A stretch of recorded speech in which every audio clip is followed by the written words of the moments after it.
kindness and care. Remember, Allah will always be there, be there.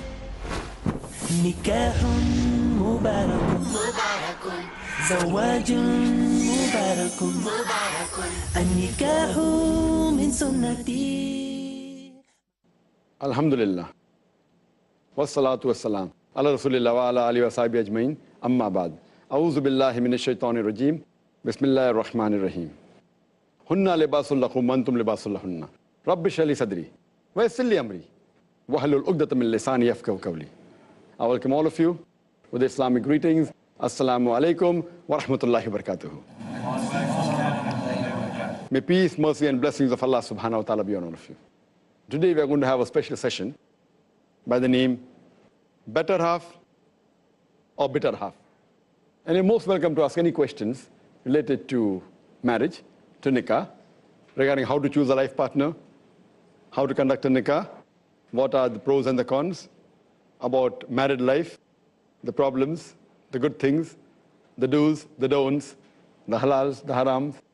You're most welcome to ask any questions regarding before you say I do, or before you say Kabul hai, or before you say I accept it, as well as after you say I do, or Kabul hai, or after you say I accept it. You're most welcome to ask any questions so that you get the best life partner, so that you can decide whether the relationship you're going into, whether it's a wedlock or a padlock. So brothers and sisters, you're most welcome to ask any questions on the topic of marriage. Any sisters have any questions? Assalamu alaikum wa rahmatullahi. My question is that a woman is created from a crooked rib of a man. Could you just explain this, please? What the sister is talking about is the hadith. It's a Sahih hadith of Sahih Bukhari, volume number 4, in the book of Stories of the Prophets, hadith number 3331, where the Prophet said that the woman is created from the rib. And the most crooked part of the rib is the upper part. And if you try and straighten it, it will break. Therefore, the Prophet continues that you have to be patient with your wife. There's a hadith again which says that Hawa, she was created from the rib of Adam. May Allah be pleased with them both. So based on this hadith is there. What is the meaning of this hadith? What sister quoted is part of the hadith. The complete hadith is that the woman is created from the rib of the man, and the most crooked part of the rib is the uppermost part, and if you try to straighten it, it will break. Therefore, you have to be kind and you have to be patient with your wife. So the whole thing is that you have to be good to her, you have to treat her well. The full hadith says, therefore, treat the wife well. What is the reason that the Prophet said that the woman is made from the rib and the most crooked part is the upper part? Many people think that this is a negative hadith, trying to degrade the woman, that the women are degraded, they are made from the crooked part, and does it mean that the women are crooked? And if you try to straighten her, there will be problems. So what is the meaning of the hadith? See, I being a medical doctor, I know that the ribs are very important for the human body. The ribs give protection to the lungs of the chest. And because of the curvature of the ribs, it's possible. If the ribs were flat, that's not possible. You know, the ribs are curved, it acts like a cage. It acts like an armor. And because of the curvature of the ribs, there's protection to the heart, there's protection to the lungs, and the ribs are also flexible to a certain extent. And the ribs, take the impact if anything happens. So because of the curvature of the ribs, the protection is possible. If the ribs weren't curved, it wouldn't be able to protect the heart, which is a very vital organ, the lungs, etc. So the ladies, the women should not take it as a negative factor, they should take it as a positive factor. Many a times how you look at from which angle is important. A person can be a pessimist, a person can be optimist. I'm an optimist person. So that doesn't mean it is negative. That means you have to be careful with her is right. Why? For example, let me give you another analogy. That Allah subhanahu wa ta'ala has bestowed on the woman the tender love and affection. The tender love and care that she has being a mother, the same is not found in the father. Therefore, the respect for the mother is 3 times more than the father. Now, because of that emotional feeling which is there in the lady, so that she can be a good mother, it has certain negative factors. The negative factor is that because she is emotional, she can take care of the children. At the same time, she has more chances of getting hysterical as compared to the gent. So when there's the positive and negative, the positive is much more than the negative. The positive is she can behave like a good mother, she can take care of the children, but negative factor is that she can get, not that every woman is hysterical. The chances of hysteria in women is more than men, yet it may be just a small percentage. But the motherhood is there in every woman, but the hysteria is not there in every woman. The same way here, because of the crookedness of the rib, the advantage is more. The negative factor is that if I try and straighten the rib, it will break. So here also the woman is being compared to the rib. The positive factor is that she can be good. She can take care, she can be a muhsana, as the Quran says. But be careful, treat her kindly, treat her with justice, be good to her. Don't try too much of pressure. There's too much of emotions, the woman can get hysterical. Too much of pressure is there. The same thing, I would say that this is a positive hadith. But many of the Orientalists and many of the non-Muslims, they pick out hadith and they put on the net and they malign Islam, and many of our Muslim women, oh yes, what to do now?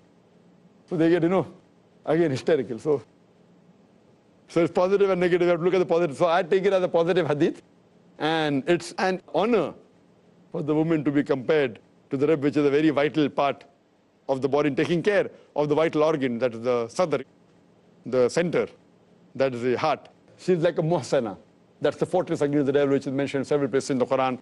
In Surah Nisa, chapter number 4, verse number 24. Surah Nisa, chapter number 4, verse number 25. In Surah Ma'idah, chapter number 5, verse number 5. In Surah Nur, chapter number 24, verse number 4. Surah Nur, chapter number 24, verse number 33, and various other places in the Quran. Hope that answers the question. Any brothers have any questions? Assalamu alaikum. Wa alaikum salam. Dr. Zakir, we've noticed that nowadays, people are trying to search their spouses on the internet, and many times, like on the Facebook, and sometimes they're not just searching, they're just, adding na-mahrams in their so-called friends list. And when you ask them, like, why have you done this? They say that, it's for probably dawa or Islah-related purposes. Let them be there. And we see that Muslimas uploading their pictures. So how far is it right? Well, that's a very good question. That how far is it Islamic for a person to search for spouses, girl for a boy and a boy for a girl, on the internet, uploading the photographs, whether it be for searching, whether spouse, whether it be for doing dawah, etc. I feel that as long as they do not break any rules of the Sharia, that's the normal answer for many things, and even this thing. Come to the mid answer. As long as they're within the purview of the Islamic Sharia, there's no problem. But we fail to realize that for a man, for a boy, to put his photograph can be accepted. But the reason is, why does he want to put his photograph? Why does he want to put his photograph on the website is the question. I'm talking about general, for doing whatever it is. Now, as far as searching a life partner is concerned, if a boy puts, there's no problem, but the girl, I feel it's not permissible.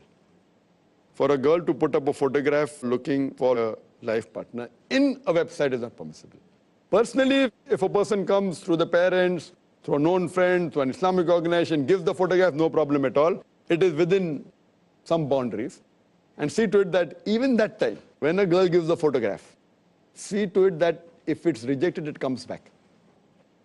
Don't distribute 20 here, Fatafat, and then see to it that it's really serious, goes to an Islamic person, goes, and see to it comes back. Or it comes back to a person who okay, keep it. If you show it, get it back. That's very important. But on a Facebook, anyone can download it. Anyone can take out a printout.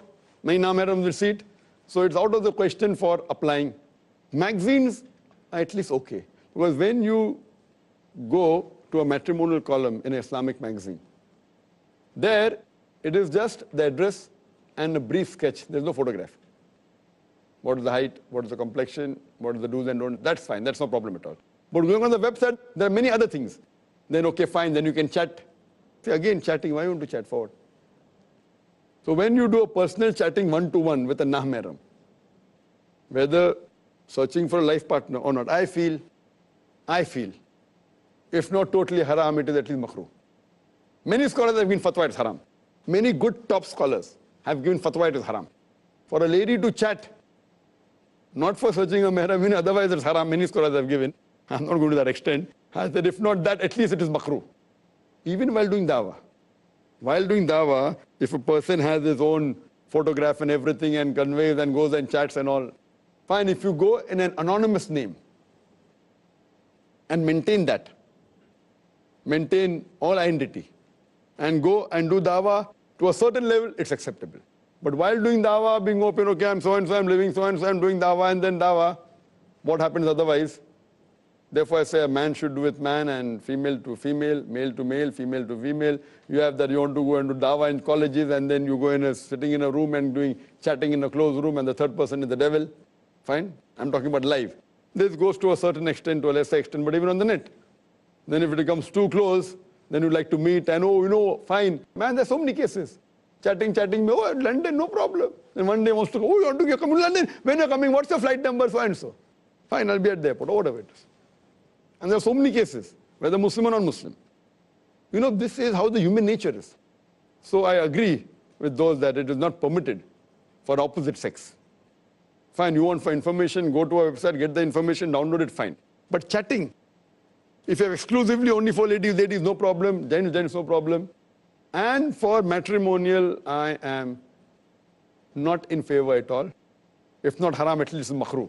That's for sure. And what happens? That what guarantee do you have? Your chatting means, and that's where it starts. That's where it starts. You chat and you start liking the person. When finally you see the product, dil laga ghadi se pari kya cheez hai, wohi idhar hai. And then we say, out of all the cases, this. How you met? No, I met on the internet. Where is he? UK. Where is he? USA. Well, what? So first, the affinity has come. It's not Islamic affinity. It is opposite sex affinity. It comes, and when you meet, you realize what was there. What was Islamic? Nothing actually. Looks, nothing. But the affinity is there. Then you go against your parents. Then you go against the person. And this is very common. So therefore, I'm totally against. Known evil is better than unknown evil. At least you know a person, okay, fine, Islamic ways, these are a little bit less. You know he's secure doing a job. You know his background. You know his parents. You know his friend circle. You know he has no vices. This person, what do you know? Just by chatting on the internet, what do you know? What is he doing? Maybe possible. Those people who have such marriages, they may be successful, a few. But it's too much of a risk. Going to a foreign country, you don't know what's going to happen. And you leave everything what you're doing here. It's totally, I feel, it's not correct. So therefore, you have to be careful using such things. Yes, going to a magazine for this, fine. And then you go to shadi.com. I don't know what shadi.com is. I've only heard that name. I don't know how they conduct. But if it's done Islamically, it's possible. But it is very difficult. I don't know, there may be some Islamic websites which may be taking precaution not to put photographs, only taking the information like how they do in the magazine. Possible. Maybe, I don't know of any. Maybe, I'm not very internet savvy. I have my staff doing, I hardly use the internet. So in this way, I don't know, but if there is something following all the guidelines of the Islamic Sharia and seeing to it that the girls and don't chat on their own, you go to a bureau, no problem. Go to a bureau, ask for information. Someone is moderating in between as a moderator, no problem. But you going chatting live with the person, I feel it's leading you away from Allah subhanahu wa ta'ala. Hope that answers the question.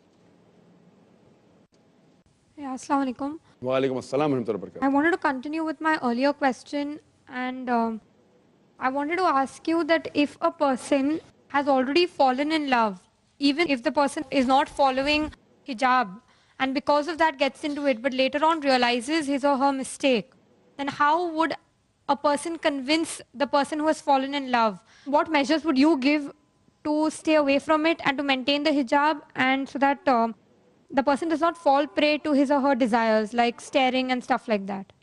Just to ask the question that if a person, being a teenager, that's what was the earlier question, has fallen in love, and because of some habits, maybe staring and intermingling, which now he has realized.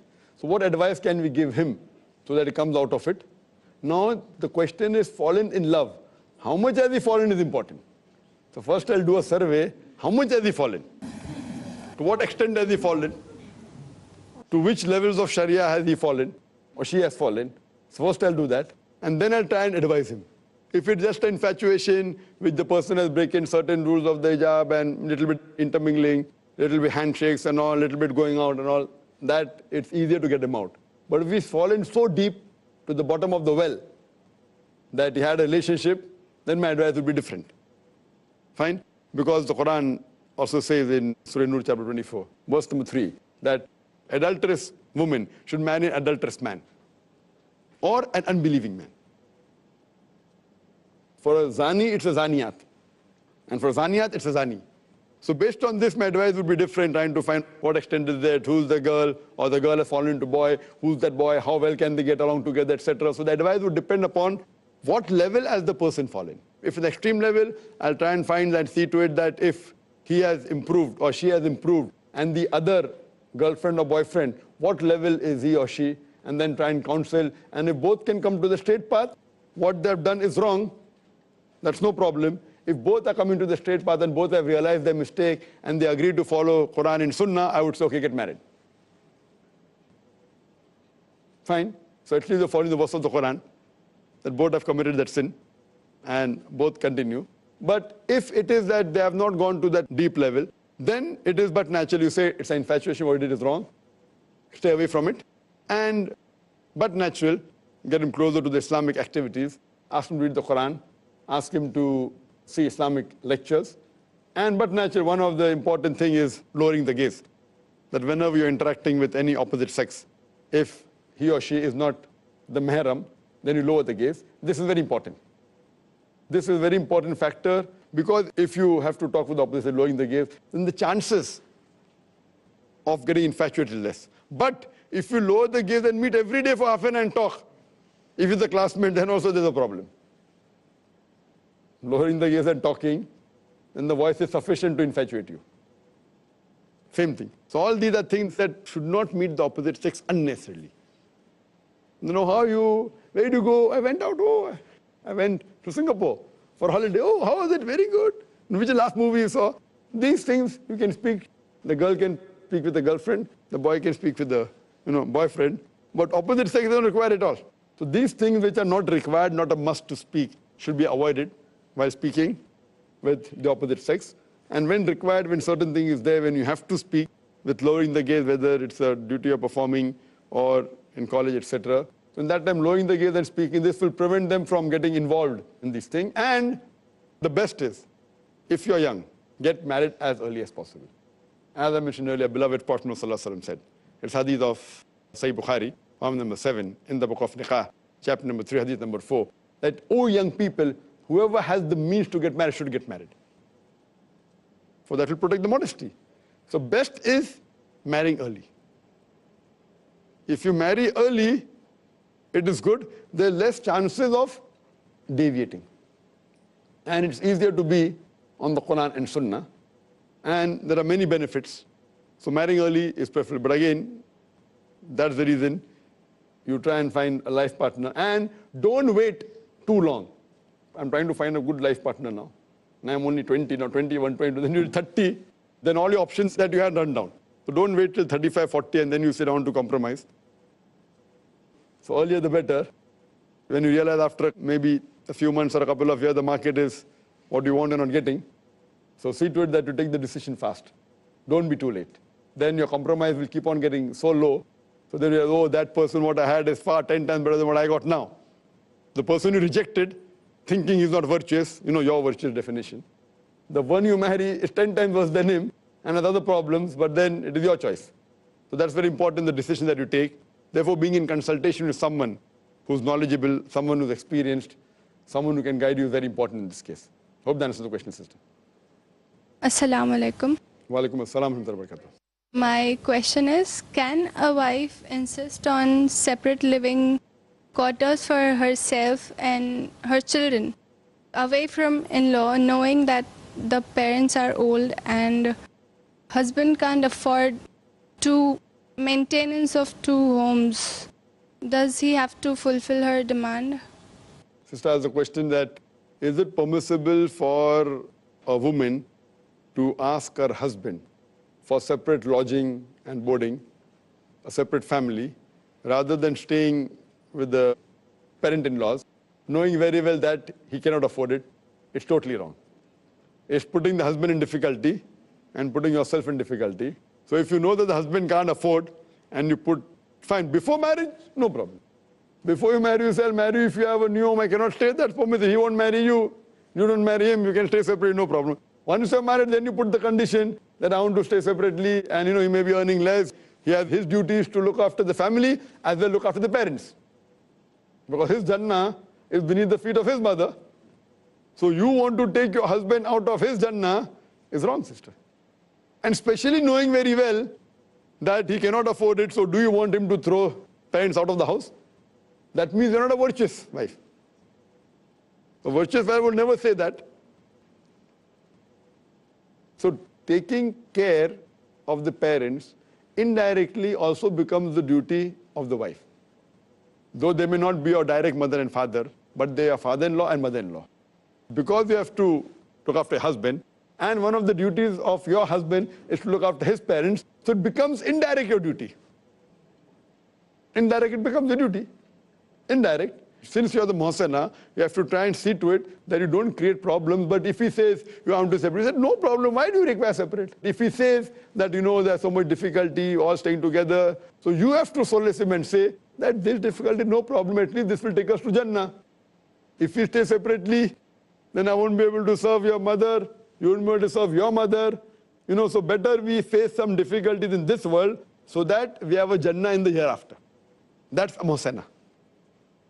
So I feel, yes, fine, if they're very well off and if they stay separately and he can look after the parents also and saying that fine, because my parents are elderly, they would prefer staying separately and they don't mind and you have a separate house, then it's fine.